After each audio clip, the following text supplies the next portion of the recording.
जय हिंद सभी को। आज एक बहुत ही छोटी सी लेकिन बहुत इम्पोर्टेंट इन्फॉर्मेशन के लिए मैं ये वीडियो बना रहा हूँ कि जो एमपीपीएससी राज्य सेवा परीक्षा और राज्य वन सेवा परीक्षा का जो एग्ज़ाम लेने वाली है, इसके जो एग्ज़ाम सेंटर तय होंगे उसमें पीएससी ने एक बड़ा बदलाव किया है।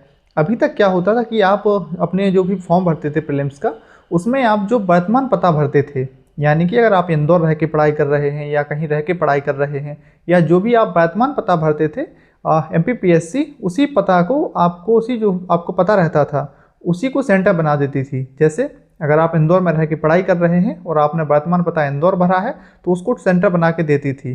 तो अभी तक 4 नियम थे सेंटर बनाने के कि या तो आपका वर्तमान पता आपको सेंटर के रूप में मिलेगा या वर्तमान पता का संभाग, जैसे मान लो आपने छतरपुर से फॉर्म भरा वर्तमान पता से छतरपुर का, तो या तो आपको छतरपुर मिल जाएगा या जो वर्तमान पता है उसका संभाग यानी कि फिर सागा संभाग आपको मिल जाता। तो जो इंदौर और भोपाल में रह के पढ़ाई कर रहे थे उनको वही मिल जाता था अक्सर। इसके अलावा उसके बाद पीएससी सोचती थी अगर इन दोनों में से आपको सेंटर नहीं दे पा रही है तो फिर आपको मिलता था जो आपको स्थायी पता है वहाँ आपको सेंटर मिलता था। अगर वहाँ भी आपको सेंटर नहीं मिल सकता था तो फिर आपके स्थायी पता जो होता था उसका संभाग आपको सेंटर के रूप में मिलता था। लेकिन अब इसमें एक बड़ा बदलाव ये हुआ है कि अब आपको सेंटर के रूप में केवल आपका गृह जिला ही मिलेगा। यानी अब आप कहीं भी रह के पढ़ाई कर रहे हो, वर्तमान पता में आप कुछ भी भरें या आप कहीं भी रह रहे हो, आपको प्रीलिम्स का एग्ज़ाम अपने ही शहर से देना पड़ेगा। यानी कि आपका जो गृह जिला है, होम डिस्ट्रिक्ट है आपका, जो भी, चाहे आप अनूपपुर से हों, चाहे डिडोरी से हों, चाहे शहडोल से हों, पूरे 55 जिलों को कवर किया है एमपीपीएससी ने। तो पूरे 55 जिलों में से आप जिस भी जिले के निवासी हों, आपको प्रीलिम्स का एग्जाम वहीं से देना पड़ेगा। और इसमें भी एक महत्वपूर्ण बात आपको ये ध्यान रखनी है कि ये जो गृह जिला का नियम है ये केवल मध्य प्रदेश के निवासियों पर लागू रहेगा। यानी कि जो मध्य प्रदेश का मूल निवासी है केवल उन्हीं स्टूडेंट पर ये नियम लागू रहेगा।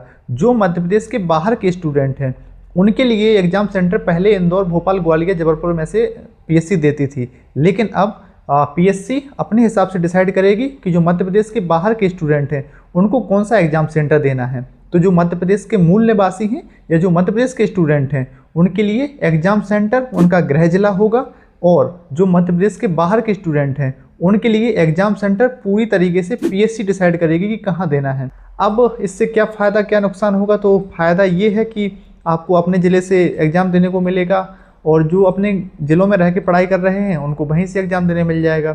थोड़ा सा नुकसान उन स्टूडेंट के लिए हो सकता है जो इंदौर या भोपाल रह के पढ़ाई कर रहे थे, तो अब उनको प्रीलिम्स का एग्ज़ाम देने के लिए अपने गृह जिले जाना पड़ेगा, तो उसमें आपका 1-2 दिन का डिस्टर्बेंस हो सकता है। तो आप लोग बता सकते हैं कमेंट में कि आपको ये डिसीजन कैसा लगा। तो ये डिसीजन पीएससी ने लिया है कि जो बदलाव किया है कि अब आपको सेंटर के रूप में केवल आपका गृह जिला मिलेगा। ऐसा नहीं है कि आप वर्तमान पता में जो भरेंगे या फिर आप कोई और ज़िला भर देंगे प्रेफरेंस में तो आपको वो मिल जाएगा। नहीं, आपको अब केवल अपना एग्ज़ाम सेंटर के रूप में केवल गृह जिला मिलेगा, बस। इसके अलावा कोई भी ज़िला आपको नहीं दिया जाएगा। तो ये छोटी सी इन्फॉर्मेशन थी लेकिन बहुत इंपॉर्टेंट थी, तो मुझे लगता है कि बात आपके समझ में आई होगी। तो अभी के लिए इतना ही। नए वीडियो में जल्द मिलते हैं किसी नए टॉपिक के साथ। वीडियो को देखने के लिए, सुनने के लिए आपका बहुत बहुत धन्यवाद। जय हिंद।